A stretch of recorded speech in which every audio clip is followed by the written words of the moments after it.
नमस्कार, मैं Lokesh Yadav, lecturer political science, आप सबका अपने यूट्यूब चैनल राजनीति शाला में स्वागत करता हूँ। आज का हमारा विषय है भारतीय संविधान की प्रमुख विशेषताएं। भारत का जो संविधान है वो अपने तत्वों व मूल भावना के संबंध में अद्वितीय है और इसकी बहुत सारी विशेषताएं हैं। इसकी जो पहली विशेषता है वो है सबसे लंबा व लिखित संविधान। संविधान दो तरह के होते हैं, लिखित व अलिखित संविधान। लिखित संविधान जैसे अमेरिका का संविधान है, अलिखित संविधान जिस प्रकार से ब्रिटेन का संविधान है। अगर हम लिखित संविधानों की बात करें तो भारत का जो संविधान है वो दुनिया का सबसे लंबा और विस्तृत लंबा संविधान है, जिसमें 395 अनुच्छेद व 8 अनुसूचियां, यानी कि जब भारत का संविधान 26 नवंबर 1949 को बन करके तैयार हुआ उस समय 395 अनुच्छेद थे व 8 अनुसूचियां थी और 22 भागों में ये विभक्त था। वर्तमान में बहुत सारे संवैधानिक संशोधन हो गए, लेकिन अनुच्छेद की जो संख्या है वो 395 ही है। जितने भी संवैधानिक संशोधन हुए वो 395 जो अनुच्छेद है उन्हीं का किसी न किसी रूप में हिस्सा बन गए, पार्ट बन गए, जबकि अनुसूचियों की जो संख्या है वो 8 से बढ़कर के 12 हो गई। भारत का संविधान सबसे लंबा होने का के पीछे जो कारण रहा वो है भारत का भौगोलिक विस्तार व इसकी विविधता। दूसरी जो विशेषता है भारत के संविधान की प्रमुख विशेषता है वो है विभिन्न स्रोतों द्वारा इसका निर्माण होना। भारत का जो संविधान है उसका निर्माण विभिन्न स्रोतों से हुआ है। भारत के संविधान के ऊपर जो भारत शासन अधिनियम 1935 का जो प्रभाव है वो सबसे ज्यादा है। लगभग 200 जो धाराएं हैं भारत शासन अधिनियम 1935 की, वो जो की तो या कुछ शब्दों और वाक्यों के फेरबदल के साथ एज इट इज भारतीय संविधान में शामिल की गई। इसके अलावा जैसा कि हमने देखा कि भारत की संविधान सभा ने भारत का संविधान का निर्माण करते समय लगभग 60 देशों के संविधानों का अवलोकन किया। तो विभिन्न देशों के संविधानों का अवलोकन करने के बाद उनमें जो अच्छी बातें थी, जो हमारी सामाजिक राजनीतिक ताने बाने व लोकतंत्र को मजबूत करने के लिए जरूरी थी, उनको भारतीय संविधान में जगह दी गई। जैसे अमेरिका के संविधान से मौलिक अधिकार व सर्वोच्च न्यायालय की जो व्यवस्था है वो अमेरिका के संविधान से ली गई। इसी प्रकार से नीति निर्देशक सिद्धांतों का जो चैप्टर है वो आयरलैंड के संविधान से लिया गया। संविधान में संशोधन करने की जो प्रक्रिया है वो दक्षिण अफ्रीका के संविधान से ली गई। संघीय शासन व्यवस्था के अंदर अवशिष्ट शक्तियों का जो प्रावधान है वो कनाडा की से लिया गया। संसदीय जो शासन प्रणाली है वो ब्रिटेन के संविधान से ली गई। संविधान के द्वारा जो शक्तियों का बंटवारा करने के लिए 3 सूचियां बनाई, केंद्र सूची, राज्य सूची और समवर्ती सूची। उसमें जो समवर्ती सूची का जो विषय है वो ऑस्ट्रेलिया के संविधान से लिया गया। आपातकालीन शक्तियों का जो है वो जर्मनी के वाइमर संविधान से लिया गया और संविधान में संशोधन करने की जो प्रक्रिया है उसको दक्षिण अफ्रीका के संविधान से लिया गया। तो इस प्रकार हम देखते हैं कि भारत के संविधान के ऊपर विभिन्न देशों के संविधानों का प्रभाव है और ये विभिन्न स्रोतों से बनकर के तैयार हुआ है। अगली जो विशेषता है वो है नमनीयता व अनमनीयता का समन्वय, यानी कि न तो लचीला है और न ही कठोर है। नमनीय संविधान वो होता है जिसमें संशोधन आसानी से किया जा सके। अनमनीय जिस प्रकार से ब्रिटेन का संविधान। अनमनीय संविधान वो होता है जिसमें संशोधन एक विशेष प्रक्रिया के द्वारा ही किया जा सके, जैसे कि अमेरिका का संविधान। यानी कि अमेरिका का जो संविधान है वो कठोर संविधान का एग्जाम्पल है और ब्रिटेन का जो संविधान है वो लचीला संविधान का एग्जाम्पल है। जबकि भारत का जो संविधान है न तो लचीला है और न ही कठोर है, बल्कि दोनों का समन्वय। आर्टिकल 368 में संशोधन करने के लिए 2 उपबंधों का प्रावधान किया गया है। पहला जो प्रावधान है वो ये है कि संसद के विशेष बहुमत, यानी कि 2/3 बहुमत प्रेजेंट, यानी कि उपस्थित व मतदान करने वाले जो सदस्य हैं संसद के दोनों सदनों में, उसके 2/3 बहुमत प्लस में दोनों ही सदनों में सदन के कुल बहुमत, यानी कि 50% से ज्यादा का बहुमत के द्वारा उसमें संशोधन किया जा सकता है। दूसरा जो प्रावधान है वो जो बंद है वो ये है कि कुछ प्रावधान ऐसे हैं, कुछ अनुच्छेद ऐसे हैं कुछ जिनमें संशोधन करते समय संसद के विशेष बहुमत, यानी कि उपस्थित व मतदान करने वाले सदस्यों के 2/3 बहुमत प्लस में संसद के कुल बहुमत 50% से ज्यादा सदस्यों की बहुमत, साथ में आधे राज्यों की विधानसभाओं के द्वारा उसका अनुमोदन होना आवश्यक है।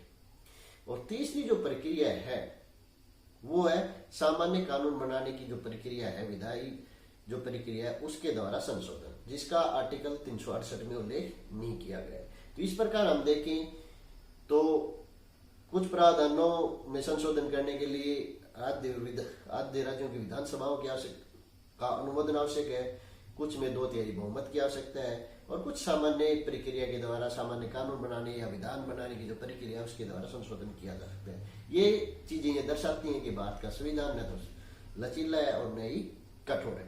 अगली जो विशेषता है भारतीय संविधान की वो है एकात्मकता की झुकाव के साथ संघीय व्यवस्था। एकात्मकता की झुकाव के साथ संघीय व्यवस्था।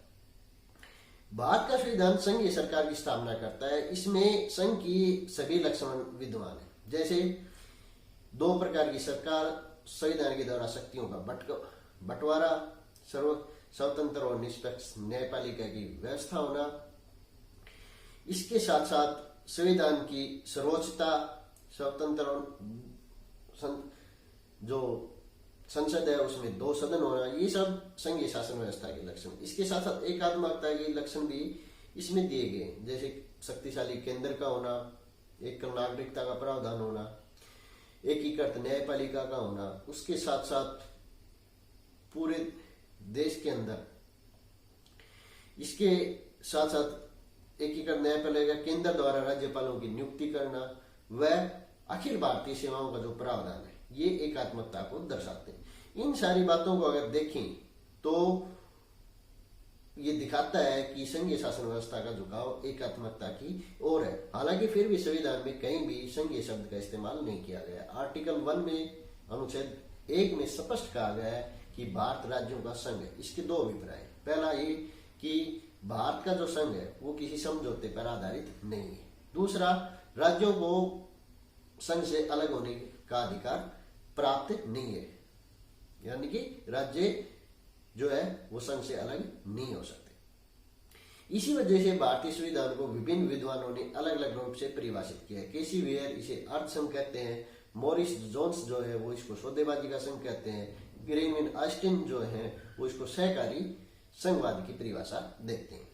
तो एक ये विशेषता है एकात्मकता की झुकाव की और संघीय व्यवस्था। अगली जो विशेषता है भारत का में संसदीय सरकार। भारत की सरकार का जो स्वरूप है वो संसदीय है, जिसमें विधान पालिका, कार्यपालिका, न्यायपालिका जो सरकार के 3 अंग है उनका अलग अलग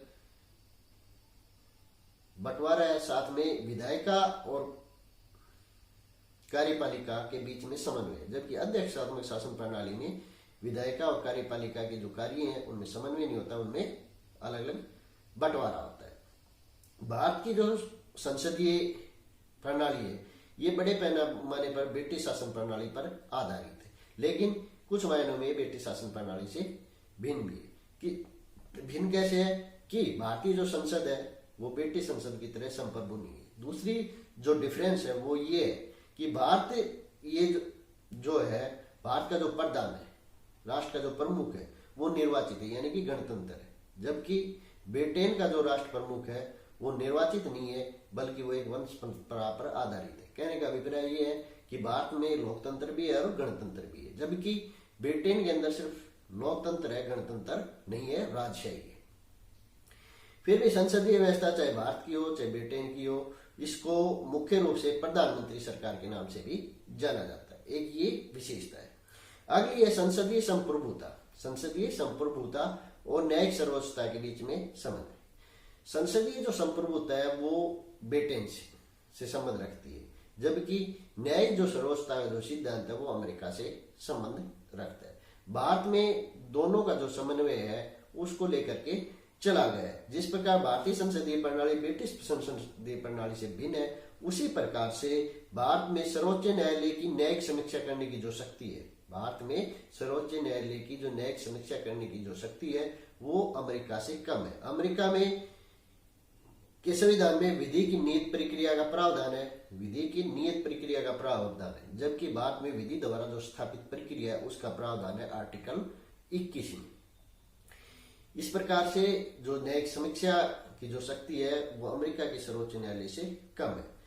और भारतीय संविधान निर्माताओं ने ब्रिटेन की जो संसदीय संप्रभुता थी और अमेरिका की न्यायपालिका की जो सर्वोच्चता थी उसके बीच में एक संतुलन स्थापित करने का प्रयास किया गया है।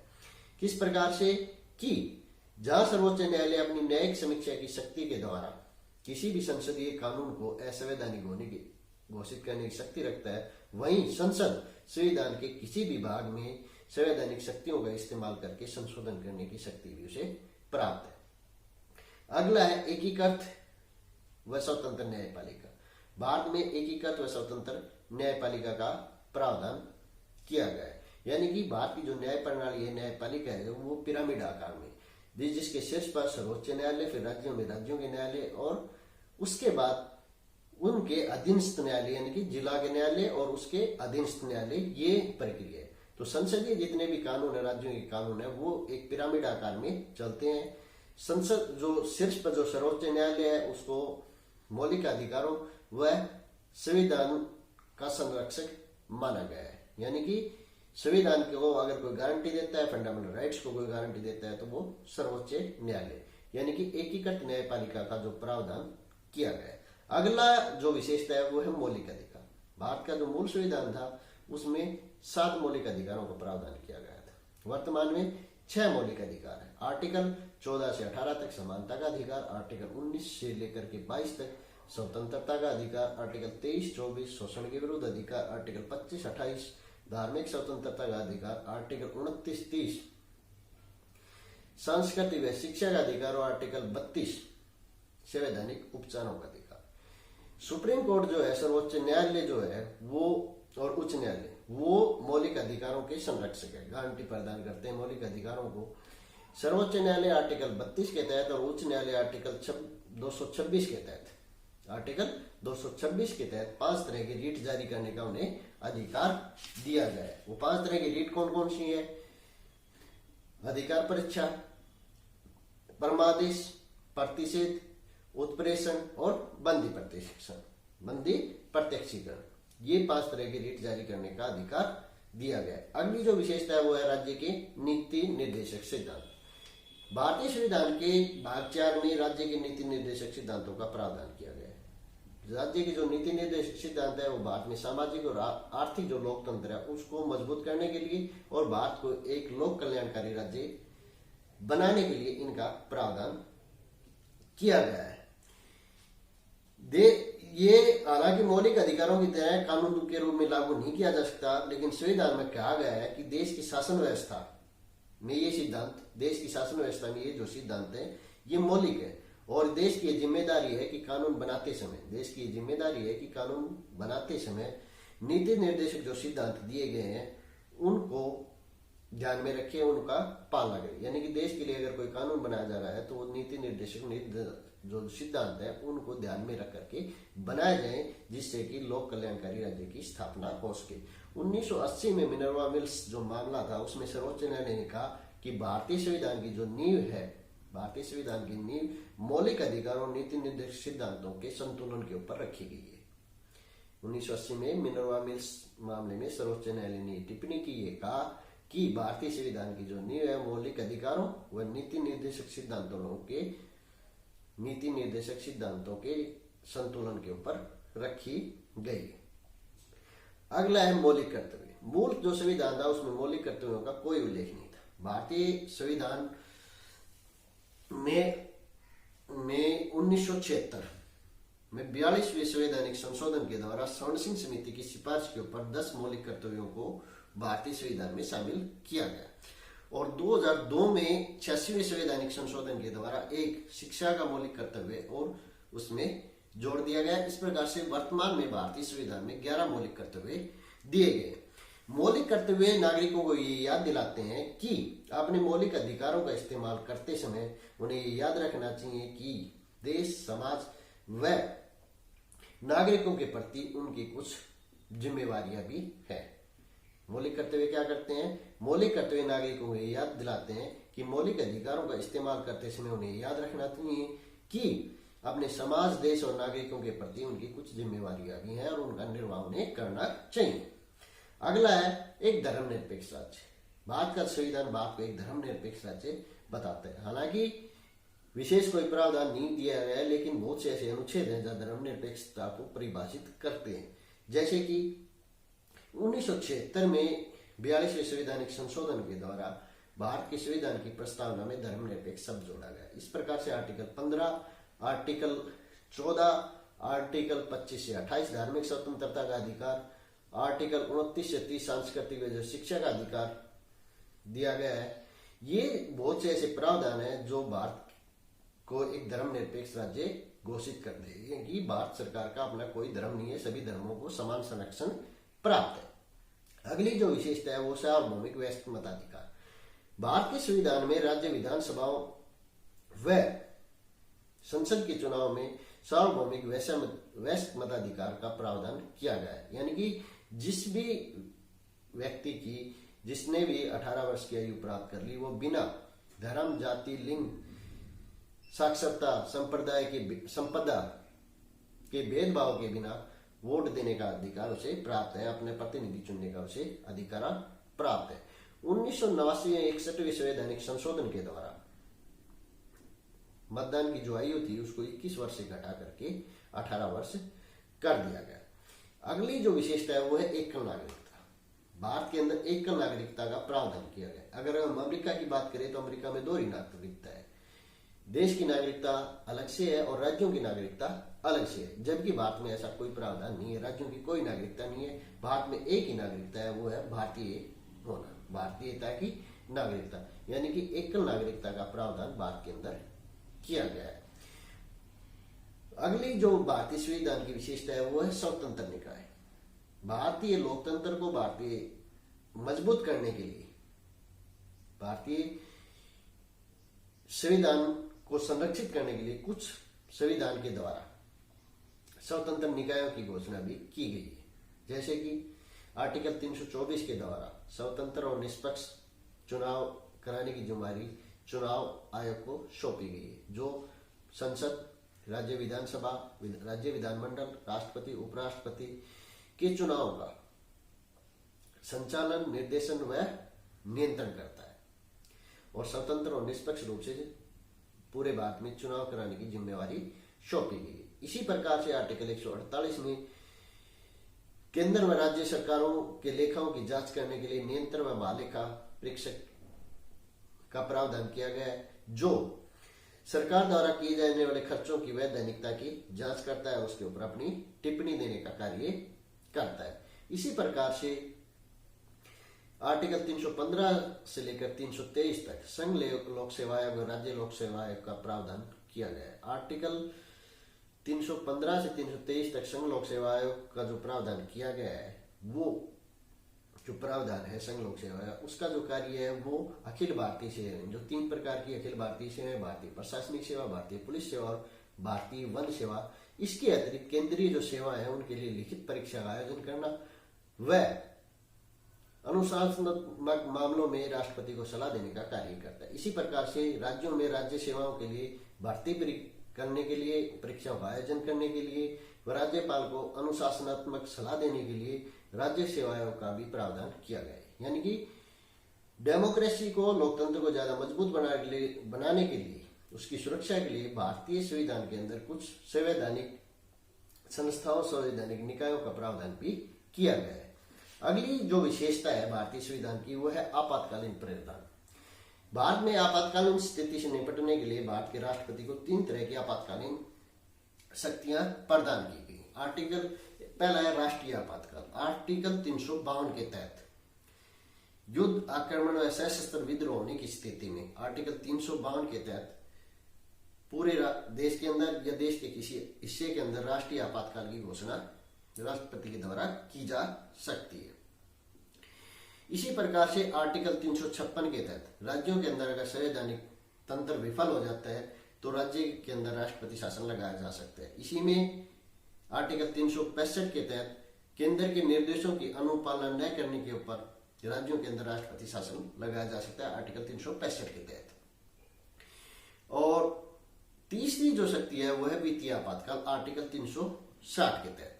वित्तीय मामलों में वित्तीय स्थिरता व प्रत्यय पर अगर संकट उत्पन्न हो जाए, वित्त का अगर कोई संकट उत्पन्न हो जाए तो आर्टिकल 360 के तहत वित्तीय आपातकाल की घोषणा राष्ट्रपति कर सकता है।